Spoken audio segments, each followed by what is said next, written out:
सास संग जी बड़े प्यार से कहिए धनकार जी। दास आपके बीच एक छोटी सी गीत रखेगा, आशा है परवान करें। गुरु भक्ति में जे कदमान अगर लग गए हो, गुरु भक्ति में जे कदमान अगर लग गई, मैली चुनरिया उजर हो गई, ओकर मैली चुनरिया उजर हो गई। गुरु भक्ति में जे कदमान अगर लग गई, गुरु भक्ति में जे कदमान अगर लग गई, ओकर मैली चुनरिया उजर हो गई, ओकर मैली चुनरिया उजर हो गई।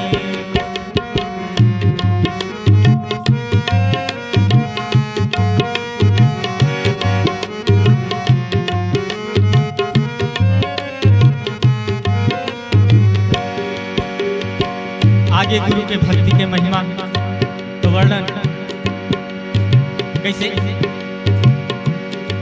गुरु भक्ति से भव सागर तर जाई हो, पल में मानो जन्म संवर जाई हो, पल में मानो जन्म संवर जाई हो।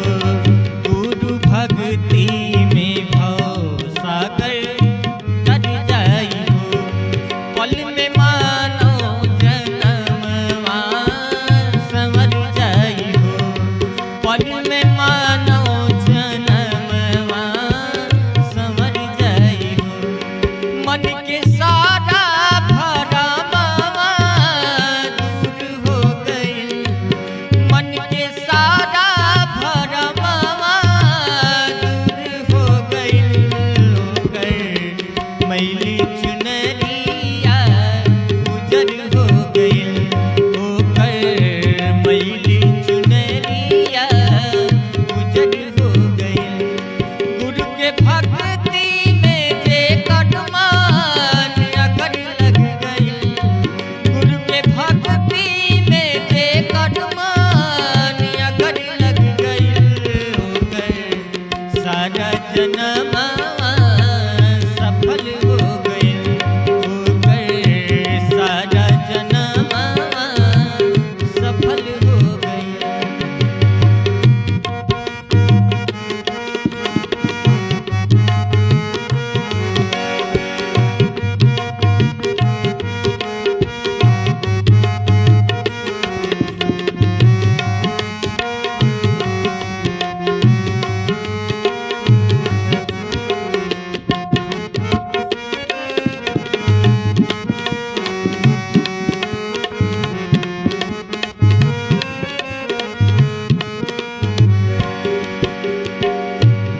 आगे सासंग जी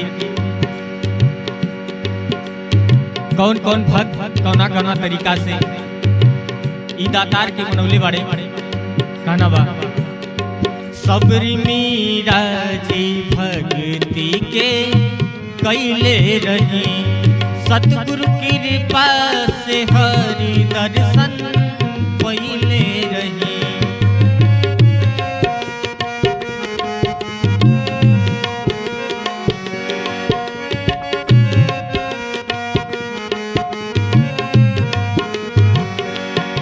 सबरी मीरा जी भक्ति के कैले रही, सतगुरु कृपा से हरि दर्शन पहिले रही।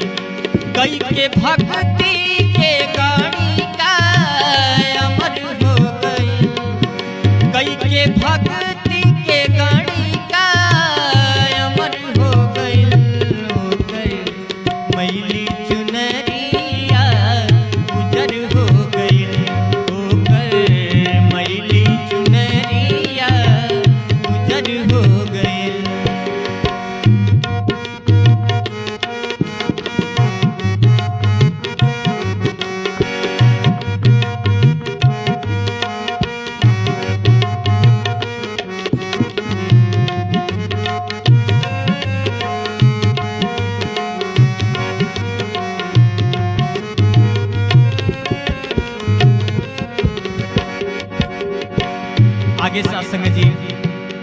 दास अपना खातिर और अपना सभी जितना महापुरुष बाड़े, जितना महात्मा लोग बाड़े, सबका खातिर अरदास करता सतगुरु माता से मौन भाव में।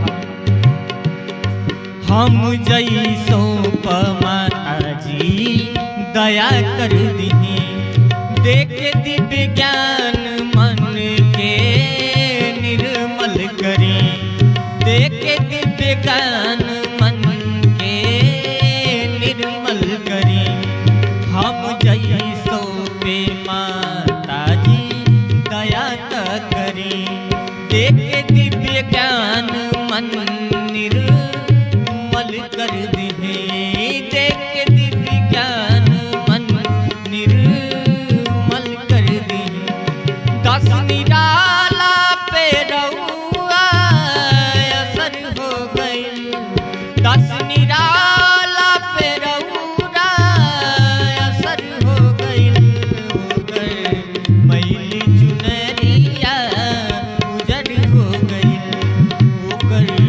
मैली चुनरिया उजर हो गई।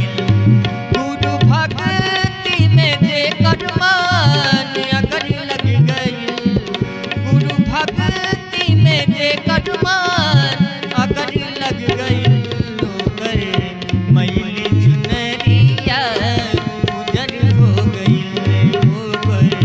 मैली चुनरिया उजर हो गई, मैली चुनरिया उजर हो गई। सात संग जी बड़े प्यार से कहिए धन निरंकार जी।